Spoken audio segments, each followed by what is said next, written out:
से थोड़ा सीख सकते हैं। बिल्कुल। तो इस बात को भी जरूर कीजिएगा।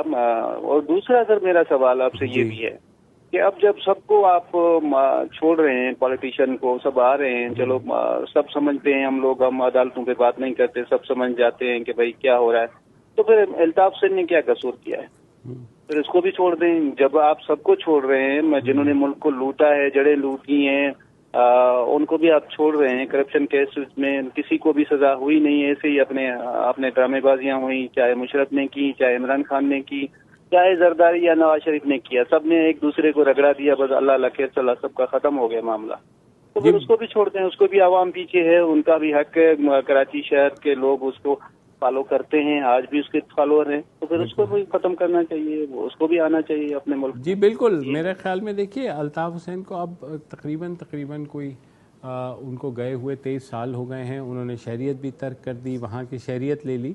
मगर आपकी बात ठीक है बिल्कुल, अगर लोग उन्हें चाहते हैं तो मेरे ख्याल में जब सबको एमनेस्टी मिल रही है तो उनको भी एमनेस्टी देने में कोई हर्ज नहीं है।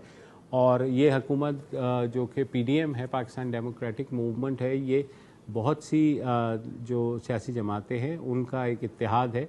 और मुझे याद है बिलावल भुट्टो ने कुछ साल पहले ये कहा था कि वो जो है अल्ताफ हुसैन को गद्दार नहीं समझते। तो मेरे ख्याल में सिंध गवर्नमेंट को चाहिए कि वो उनको बुलाए यहाँ पर, और जो कराची का वोट बैंक है उनका वो उनको पूरा हक होना चाहिए कि वो इस सारे मसले के ऊपर या जो कराची के मामलात हैं उस पर अपना किरदार अदा कर सकें, प्रोवाइडेड कि वो ख़ुद भी आना चाहते हैं या नहीं आना चाहते, ये भी देखना होगा। और हमारे जब सियासी रहनुमा वापसी का फ़ैसला करते हैं तो बहुत ख़तरात होते हैं, आपको पता है। बेनज़ीर भुट्टो की मिसाल, शहीद की मिसाल सामने है हमारे। तो बिल्कुल ये जहाँ तक कराची के मैंडेट की सवाल है तो एक बड़ी तादाद में कराची का मैंडेट अभी भी अल्ताफ हुसैन की जो मुस्लिम लीग जो MQM लंदन है उसको सपोर्ट करता है। अब आप उसे अच्छा समझें ना समझें, लेकिन बिल्कुल रिस्पेक्ट करनी चाहिए मैंडेट की। जहाँ तक आपका पहला